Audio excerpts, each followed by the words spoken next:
তা আমি ছোট থেকে একটা অভ্যাস আছে আমার পেপার পত্র পত্রিকা পড়া।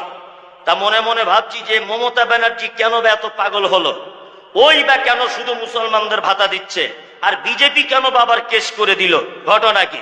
তখন বই পড়তে পড়তে পড়তে আমি আবু রিদার একটা বই আমার চোখে চলে এলো। বইটা পড়তে পড়তে অবাক হয়ে গেলাম। আল্লাহু আকবার! যে ভাতা তো ২৫০০ টাকা দূরের কথা, প্রত্যেক মসজিদের ইমামদের ২.৫ লক্ষ টাকা যদি মাসে দেওয়া হয় তবু এই টাকা শেষ করা যাবে না।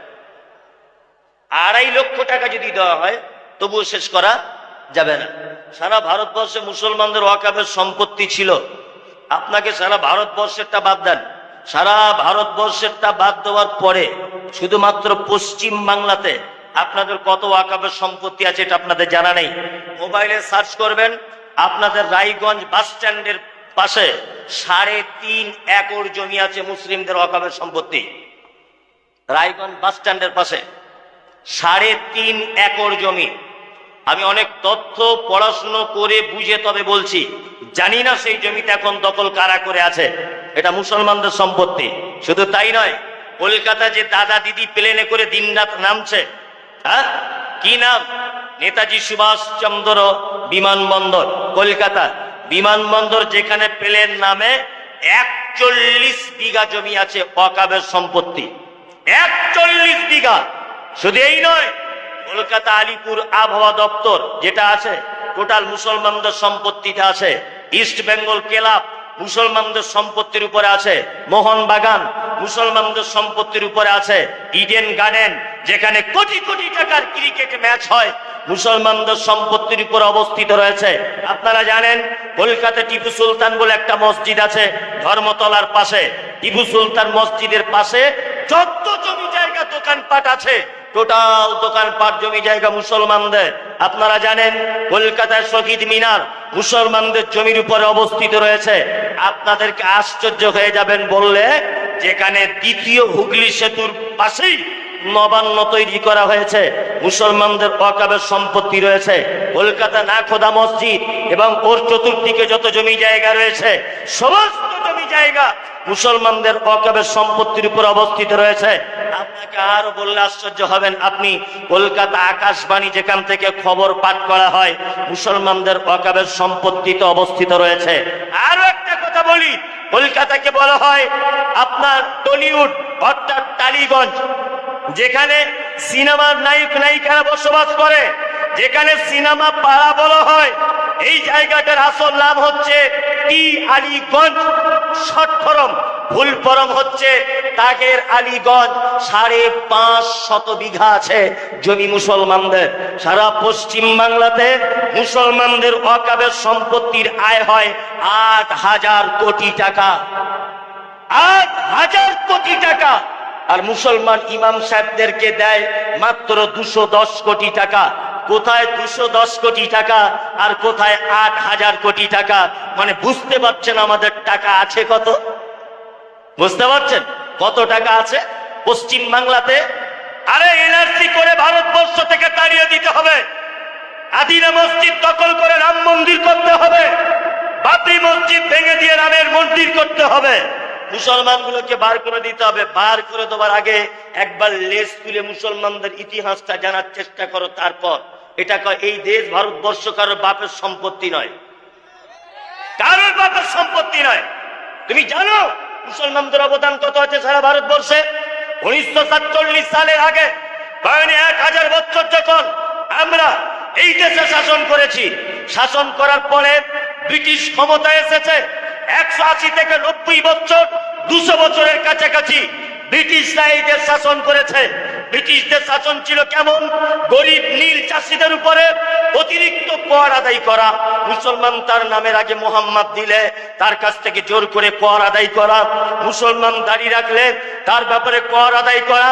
যখন সারা ভারতবর্ষে ইংরেজ বিরোধী আন্দোলন যখন শুরু হয়ে গেল, ইংরেজদেরকে দেশ থেকে তাড়িয়ে দিতে হবে, এই আন্দোলন যখন শুরু হলো, ব্রিটিশদেরকে দেশ থেকে তাড়াবার জন্য ইতিহাস বলছে সর্বপ্রথম যারা পদক্ষেপ গ্রহণ করেছিল তারা হচ্ছে এক শ্রেণীর আলেম। ইতিহাস বলছে এটা। মাওলানা ইসমাইল অমৃতসরী, মাওলানা সানাউল্লাহ, আশফাকুল্লাহ খান, বাদল, বিনয়, দিনাজ, প্রফুল্ল, এদের নাম ইতিহাসের পাতাতে লেখা হয়েছে। ভারত স্বাধীনতায় এদের অবদান, কিন্তু মুসলমানদের নামগুলোকে বাদ দিয়ে দিয়েছে।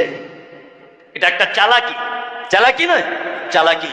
ব্রিটিশরা গোয়েন্দা পাঠিয়েছে।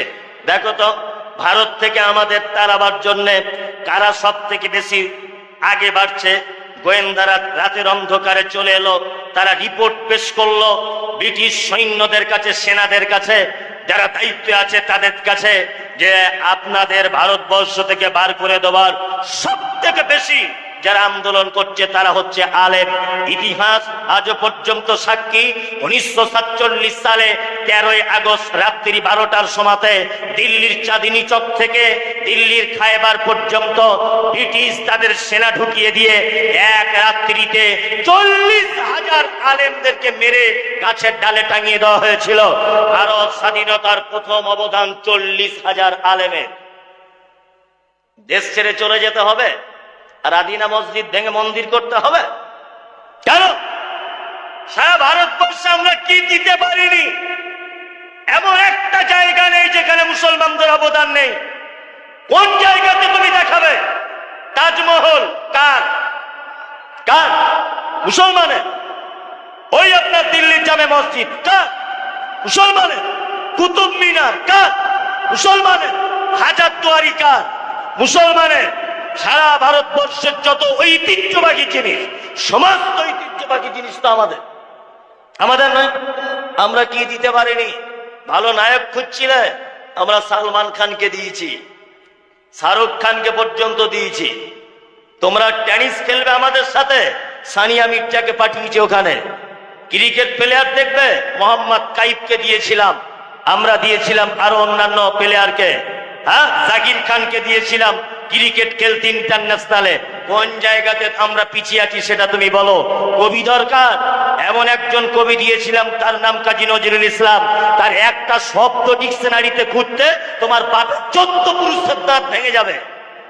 কাজী নজরুলকে দিয়েছি কবিতা হিসাবে। আর কাকে চাই? গায়ক হিসাবে দেখতে চাও? মোহাম্মদ রফিকের বিকল্প কোনো গায়ক আজও মায়ের বেটা জন্ম হয়নি। মোহাম্মদ আজিজের মতো গায়ক আজও পর্যন্ত কোনো বাপের বেটার জন্ম হয়নি।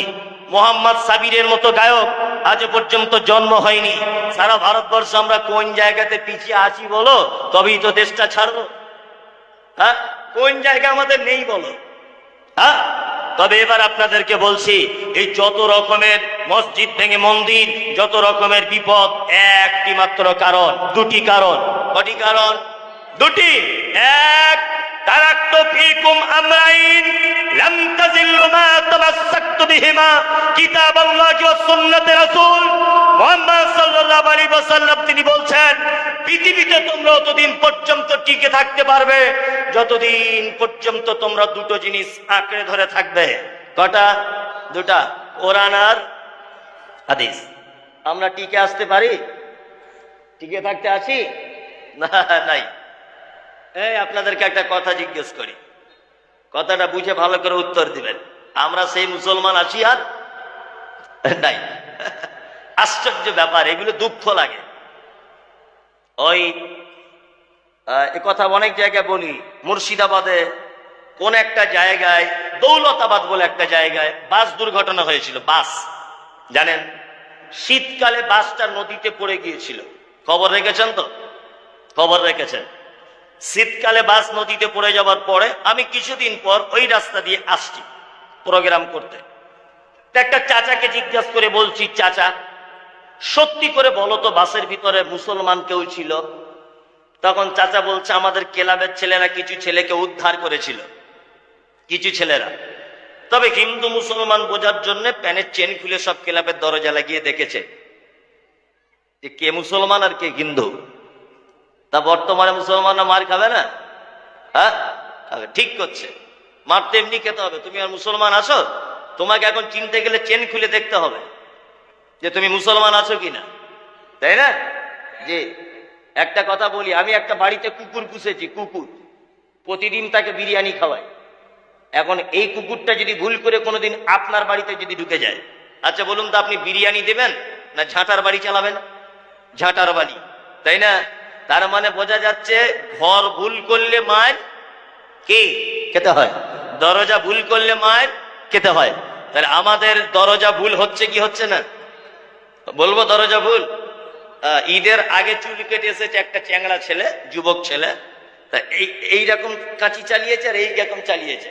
শালাকে দেখে মনে হচ্ছে যে ওর ছোট লোকের বেটাও। এইদিকে কালো, এইদিকে সাদা, আর এইদিকে সবুজ কালার করে এসেছে। একটা জিন্স প্যান্ট পরেছে ঈদের দিনে, তার চারিদিকে ছেঁড়া। আচ্ছা বলুন তো এটা কোন নবীর সুন্নাত? সাহাবীদের সুন্নাত। আল্লাহু আকবার। ঘুম থেকে উঠে ঘুমোতে যাবার আগ পর্যন্ত, ঘুম থেকে উঠে ঘুমোতে যাবার আগ পর্যন্ত আপনার সারা দিনের 24 ঘন্টা রুটিন অনুযায়ী আপনার সুন্নত অনুযায়ী হয় হয় হয় না? ঘুম থেকে উঠে ঘুমোতে যাওয়ার আগ পর্যন্ত যা কিছু আপনি করেন সমস্ত কিছুই বেশিরভাগ হাদিস এবং কোরআনের কি বিপরীত। আল্লাহু আকবার। তা মুসলমানরা মার খাবে না? আজকে উপর মহল জেনে আছে এরা সেই মুসলমান না, এরা শুধু গরুর গোশ আর মুসলমানই দেওয়া মুসলমান, তাই না? আমাদের সেই ইমান আর আছে নাই। ইমান কতটা আমাদের কঠিন মানে জায়গায় পৌঁছে গেছে আপনি ভাবুন।